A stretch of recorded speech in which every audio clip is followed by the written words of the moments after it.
Bu Wiwi, apa maksud dan tujuan diadakan konferensi pers saat ini? Oke. Kami ini kan beberapa bulan yang lalu lagi mengikuti kontestasi politik legislatif dan ternyata terjadi sengketa. Sengketanya itu berawal dari rekapitulasi C1 dan plano yang kami ikuti selama ini. Total ketika muncul di hasil di kecamatan, di PPK, sangat beda. Bedanya suara partai berkurang banyak banget dan teralihkan suara caleg nomor tertentu itu bertambah. Mungkin langsung aja saya sampaikan. Pada saat C hasil, suara partai secara keseluruhan itu jumlahnya 4068. Kemudian saya berurutan di nomor 2, perolehan suara terbanyak nomor 2. Nah, di D hasil kecamatan, suara partai berkurang, beralih kepada suara caleg nomor 1.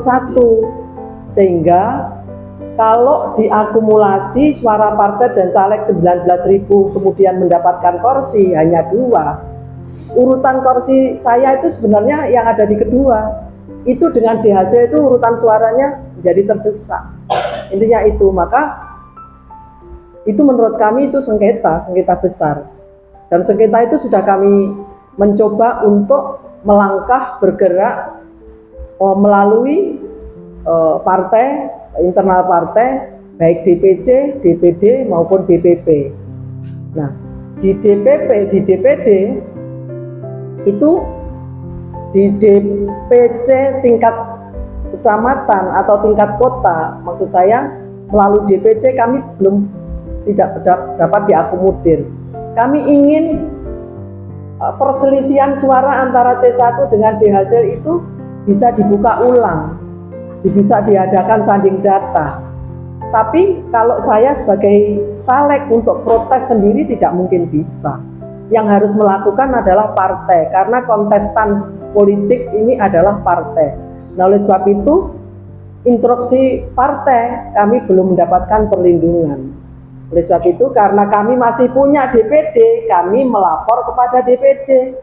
DPD mengakomodir dengan tegas, menyelesaikan dengan itu, memanggil beberapa pihak, baik yang mengambil beberapa pihak yang bersengketa, baik kami maupun yang kami duga, dan ternyata di DPD ditemukan bahwa perselisihan atau selisih dari angka partai yang didapat itu benar.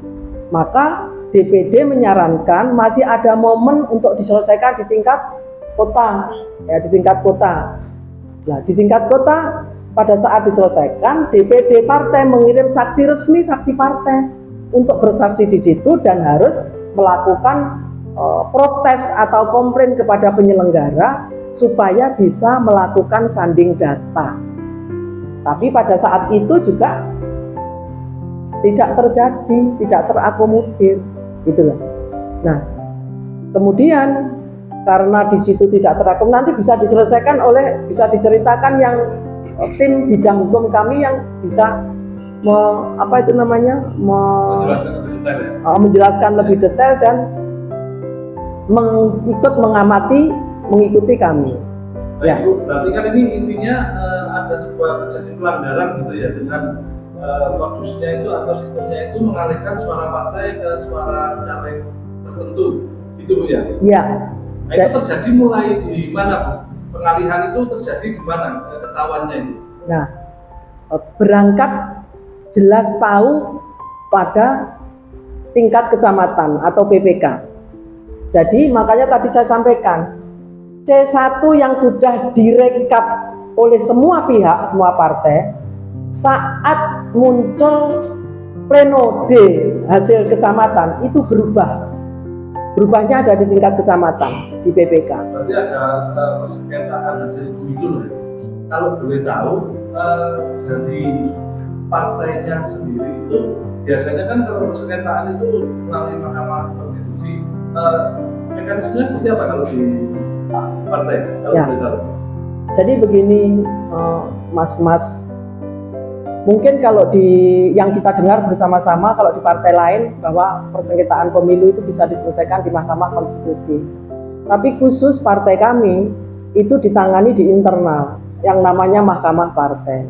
Oleh sebab itu, sengketa kami ini sudah sampai pada, singkatnya aja, sudah sampai pada DPP berdasarkan mulai dari tingkat kota, dari tingkat provinsi, hasil sanding data provinsi kami suguhkan, kami bawa kepada DPP untuk dilakukan pemeriksaan berkas dan sidang-sidang oleh panitera di DPP. Nah, persoalannya itu adalah kami di DPP kalau tidak salah sudah bulan Mei. Persoalannya di sana itu tidak hanya saya sendiri yang memiliki sengketa atau kasus, sehingga mungkin terlalu banyak yang harus ditangani oleh DPP, maka kami harus sabar menunggu keputusan DPP. Cuman saja kami dengan angka suara 2.971 sekian, itu kan kepercayaan dari masyarakat untuk memilih kami. Oleh sebab itu rasanya setiap saat masyarakat konstituen pemilih kami yang sudah memberikan kepercayaan untuk memilih saya itu tanya terus menerus, Bu Wiwi itu mengupayakan enggak dengan sengketa itu, karena mereka juga ikut mengamati, persis tahu bahwa jumlah suara kami menang. Oleh sebab itu masyarakat pemilih yang sudah mempercayakan untuk memilih kami juga nggak tinggal diam. Wiwi itu mau bekerja berjuang untuk memperjuangkan hak kami atau tidak, seperti itu, Mas. Oke, Bu. Ada dengan peristiwa selisih angka atau jumlah yang notabene itu ada kemenangan pihak Bu Wiwi juga sih. Ada upaya hukum atau upaya apa sudah dilakukan oleh Bu Wiwi juga sih saat ini sampai detik ini?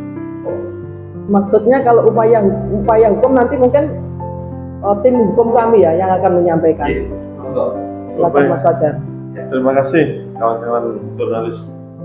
Jadi berbagai upaya atau langkah hukum yang dilakukan oleh Ibu Wiwi sudah dilakukan sebenarnya sejak jenjang mulai rekapitulasi di tingkat kecamatan.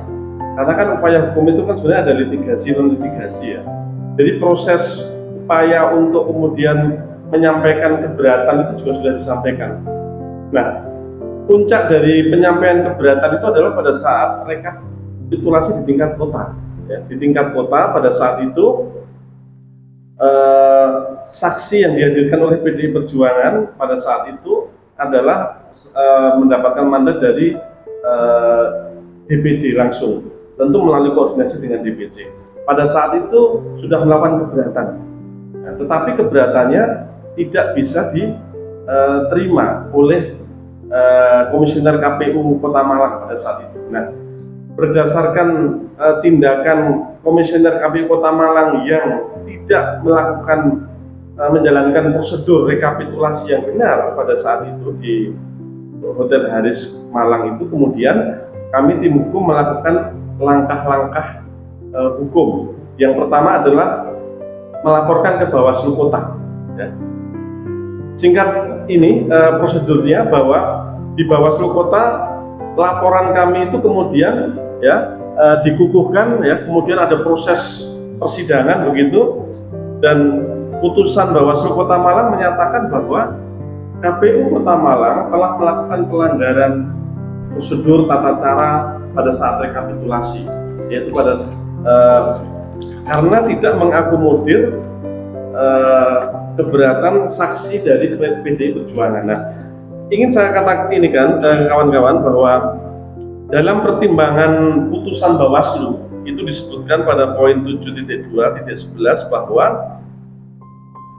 menimbang setelah dilakukan pencermatan adanya perbedaan perolehan suara Partai PDI Perjuangan, suara caleg nomor 01 dan atau suara caleg nomor urut 3, nah ini kuncinya, maka secara administrasi harus dilakukan pembetulan, ya. Harus dilakukan pembetulan terhadap di hasil kecamatan DPRD Kota Malang. Tetapi kita melihat bahwa putusan ini adalah putusan yang tidak bisa dilakukan oleh KPU, ya. Bawaslu pun juga tidak bisa kemudian melakukan tekanan terhadap ini. Bahkan terhadap putusan ini kami juga melakukan ini upaya keberatan sampai ke Bawaslu RI. Nah, akhirnya dari sisi ini upaya hukum di konteks penyelenggara pemilu begitu, kami merasa bahwa ini sudah pasti sudah benar dan buntu yang terjadi karena KPU Kota Malang ini tidak bisa, menurut mereka tidak bisa menindaklanjuti putusan yang jelas-jelas menyatakan bahwa harus ada pembetulan terhadap formulir di hasil kecamatan. Tetapi kemudian dikatakan bahwa oh itu ranahnya Mahkamah Konstitusi. Nah makanya saya nyambung dengan yang disampaikan oleh Bu Wiwi tadi bahwa memang di internal PDI kemudian tidak dilakukan upaya penyelesaian di Mahkamah Konstitusi, maka kemudian Bu Wiwi menempuh upaya di Mahkamah Partai yang itu juga sudah berproses dengan baik dan kita saat ini sedang konteksnya adalah menunggu putusan itu dikeluarkan oleh partai. Jadi sampai hari ini, sampai detik ini, keputusan dari Mahkamah Partai dari haknya calon dari Bu Sukesi, apa yang bisa disampaikan kepada konstituen atau kepada masyarakat paling? Iya, keputusan itu belum sampai, belum diberikan atau belum dikeluarkan. Nah, ini saya ingin mengingatkan teman-teman, ada di regulasi PKPU 3 2022 ya. Ini ngomong tentang perihal tahapan dan jadwal dalam pemilu.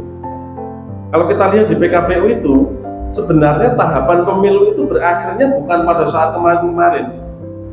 Pemilu itu berakhir secara hukum itu pada saat tahapan pengucapan sumpah dan janji, atau pelantikan bahasanya. Nah, maka kemudian seiring dengan itu bahwa kami berharap dan kami percaya partai pasti akan mengambil langkah tegas untuk menindaklanjuti putusan melalui yang dilakukan oleh Mahkamah Partai tersebut sebelum 24 Agustus 2024 ini begitu. Tetapi tentu Bu Wi sebagai ini kader di bawah dalam hal ini kan tadi sudah disampaikan berharap sekali bahwa partai akan memberikan ini putusan yang arif, bijak, adil dan berkepastian hukum sesuai dengan fakta hukum yang sesungguhnya. Mas boleh dilihatkan putusannya Mas? Itu dengan kamera. Oh siap. Itu kapan itu? Jadi putusan ini bahwa putusan Bawaslu ini diucapkan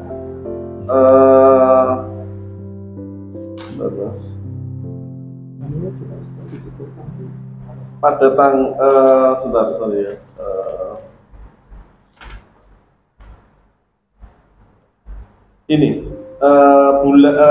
tanggal 26 Maret 2024 ya. 26 Maret ditunjukkan nomor putusannya. Oke.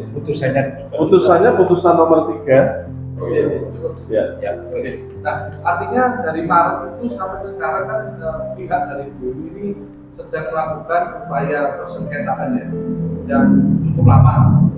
Apakah di situ ada hal-hal yang perlu disampaikan? Mungkin tentang gimana konstituen menunggu atau semisal ada proses hukum yang dirasa itu melanggar.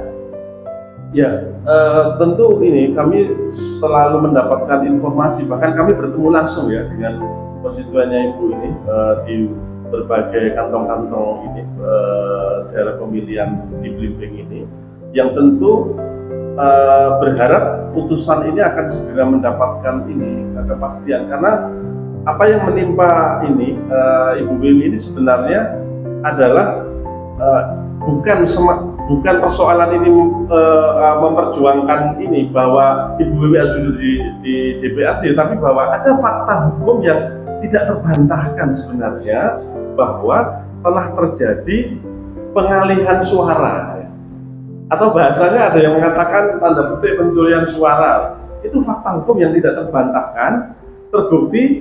Sebenarnya ini putusan Bawaslu ini adalah dokumen negara.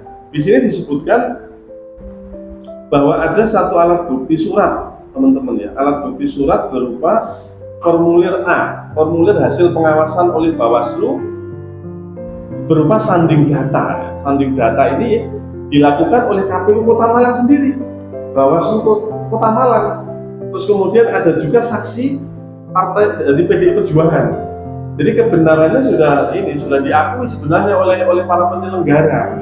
Dan mungkin perlu dicatat juga bahwa hasil dari penyandingan data, form A hasil pengawasan termasuk putusan Bawaslu ini juga kita sajikan ke majelis pemeriksa di Mahkamah Partai. Maka kemudian kami berharap kemudian akan ada ini putusan yang hari bijak dan berkepastian hukum untuk Ibu.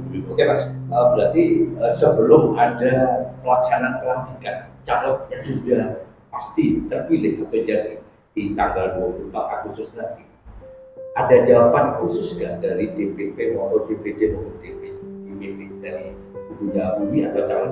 Jadi begini, saya perlu menjelaskan secara regulasi hukum ya di Undang-Undang Pemilu bahwa pelantikan tanggal 24 itu kan nanti SK-nya dari gubernur. Gitu ya. Memang KPU Kota Malang sudah menetapkan caleg terpilih yang dalam hal ini adalah Saudara Eko, caleg nomor urut 1, nomor tidak habil bimbing. Gitu. Tetapi tentu sebagai kami para pencari keadilan berharap bahwa nantinya ketika putusan partai itu sesuai dengan harapan kami bahwa partai akan menegakkan aturan dengan konsisten, secara arif bijaksana, berkeadilan, maka keputusan partai politik itu kemudian bisa menganulir ya, keputusan penetapan caleg terpilih oleh KPU beberapa waktu yang lalu. Nah itu harapan kami. Oke, mungkin dari teman lain. Mungkin ini dari Bu Wiwi. Dulu Bu Wiwi. Sebenarnya ini kan semata-mata intinya dari terkait memperjuangkan hak ibu yang telah dilanggar ya. Tapi ada memperjuangkan dari hak masyarakat terutama konstituen ibu. Ya. Harapannya apa? Jadi ya, sebelum saya menyampaikan harapan, sebenarnya kami tidak selalu komunikasi terus dengan beberapa tokoh masyarakat di lingkungan dapil kami. Mereka mengamati bahwa Bu Wiwi sedang bersengketa dan berjuang untuk itu. Hasilnya apa, Bu? Bu Wiwi itu sudah jalan apa belum? Kan seperti itu. Lalu untuk menyampaikan, mengklarifikasi atau menjawab itu, maka hari ini kami sampaikan publik konstituen yang sudah mempercayakan suaranya kepada kami berjuang terus-menerus bersama tim yang ini tinggal menunggu keputusan, tidak hanya diam. Nah, harapan kami mudah-mudahan nanti karena ini sudah sampai titik kulminasi di tangan Mahkamah Partai, mudah-mudahan seperti yang disampaikan tim hukum kami bahwa keputusan partai adalah berpihak pada keadilan berdasarkan kebenaran yang ada. Nah, masyarakat konstituen yang ada tunggu waktunya dengan sabar, mudah-mudahan semua keputusan berpihak pada kita. Amin. Mungkin ada yang dihadirkan di konstituen ya. Ada siapa yang bisa mewakili? Makanya gini, rekan-rekan media, kalau misalnya apa yang kami sampaikan bahwa konstituen menunggu, konstituen melihat konstituen ingin mengetahui sejauh mana progres yang dilaksanakan Bu Wiwi untuk memperjuangkan haknya konstituen, ini coba nanti bisa dikonfirmasi dengan beberapa tokoh masyarakat yang TPS-nya meraih suara banyak-banyak. Oke, siapa? Dengan siapa? Ini Mas siapa? Pak Eko. Dari mana Pak Eko? Dari RW 8 Purworejo. Apa yang bisa disampaikan terkait yang sudah dipaparkan oleh calon dari Yusukesi? Terima kasih. Assalamualaikum warahmatullahi wabarakatuh. Di sini saya bicara bukan atas nama tim sukses, bukan atas nama tim kerja dari Bu Wiwi Sukesi. Saya di sini berbicara atas nama konstituen yang mewakili berapa ribu orang yang sudah memberikan amanah kepada Ibu Wiwi untuk duduk kembali menjadi Dewan di Kota Malang. Jadi gini, selama kita mengikuti proses perselisihan mulai dari PPK, kita sudah tahu ada apa di PPK itu. Kita tahu bahwa Bu Wiwi menang dari data yang dimiliki oleh tim kerja, tim sukses dari Ibu, semua lengkap. Kenapa waktu penyampaian keberatan di BPK kok nggak diakomodir. Itu saja yang jadi masalah. Sebenarnya misalkan diambil gampangnya, sebenarnya masalah kecil itu. Misalkan perselisihan di BPK, selesaikan BPK, buka data, ayo sanding data, selesai. Kenapa sampai bertele-tele, akhirnya terjadi pengukuhan, pendandatanganan bahwa Eko menang, nomor 1 menang, sampai ke disetorkan ke KPU Kota. Nah, KPU Kota pun nggak mau memutuskan. Saya sempat mengikuti Ibu kemana, ke DPD, semua memang nggak bisa selesai secara gampang. Ada apa di situ? Yang intinya ada kecewa ya? Kecewa dengan keputusan ini terkait hasil dari Bu Wiwit Sukesi seperti itu. Iya. Mungkin apa yang menjadi solusi sebagai masyarakat, apa yang hasil sudah dihasilkan ini ternyata ada indikasi apa yang dihasilkan pada masyarakat. Saya sebagai tokoh masyarakat juga konstituen Ibu di wilayah saya begitu besar.